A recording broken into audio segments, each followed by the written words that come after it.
तो साथियों हमने SDMS UDICE में लॉगिन कर लिया है। यहाँ पर जो है अपना करंट सेशन चूज़ कर लेंगे और अब आप क्लोज कर देंगे। अब आप यहाँ पर देखेंगे एक नया लिंक जोड़ा गया है, आधार MBU मॉड्यूल। ठीक है, इस लिंक को ओपन करेंगे। अब क्या करना, देखिए यहाँ पर क्लास चूज़ कर लेंगे, जैसे क्लास 1 चूज़ कर लेते हैं, आल सेक्शन है, आल पे कर लेंगे और गो पे जाएंगे। ठीक है, तो यहाँ पर इस तरह बच्चों की सूची ओपन हो जाती है। अब हमें क्या करना है, आधार वैलिडेट पे आना है।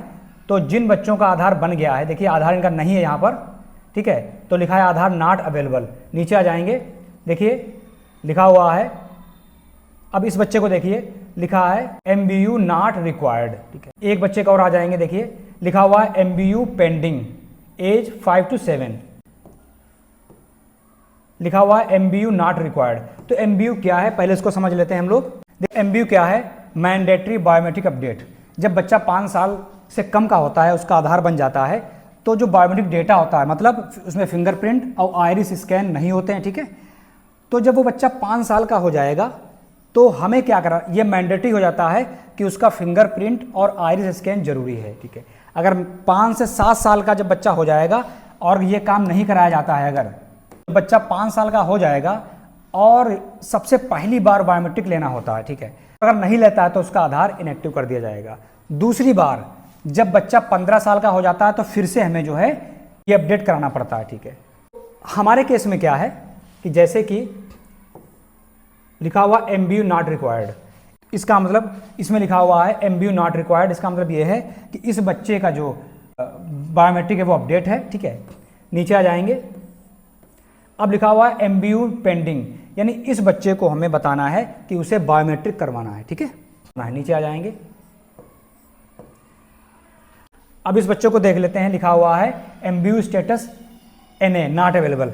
तो हम क्या करेंगे, रीवैलिडेट फॉर MBU पर क्लिक करेंगे और कंफर्म करेंगे, आई एग्री करेंगे। तो देखिए क्या लिख के आ गया है, MBU नॉट रिक्वायर्ड। इसका मतलब यह हुआ कि इस बच्चे का MBU बायोमेट्रिक कराना जरूरी नहीं है। ठीक है, तो इस तरह से आप सारा डेटा चेक कर सकते हैं। देखिए लिखा हुआ है बच्चा MBU स्टेटस NA, तो हम क्या करेंगे, रीवैलिडेट फॉर MBU पे क्लिक करेंगे, कंफर्म करेंगे, आई एग्री करेंगे और यहां पर जो भी उसका स्टेटस होगा वो लिखकर आ जाएगा।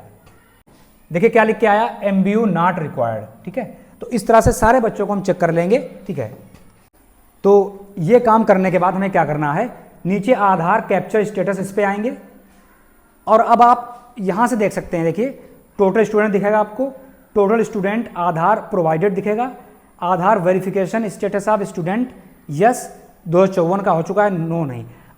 अब अगर आप यहां पर देखेंगे MBU पेंडिंग, एज 5 से 7, कितने बच्चे हैं, 5, यानी इन बच्चों को आपको कहना है कि वो MBU कराएं, यानी अपना बायोमेट्रिक अपडेट कराएं। ठीक है, MBU नॉट रिक्वायर्ड, देखिए 11 लोगों का MBU रिक्वायर्ड नहीं है। तो इस तरह से हमें क्या करना है कि सारे बच्चों के सामने स्टेटस देख के हमें काम करना है। ठीक है, तो साथियों इस वीडियो में इतना ही।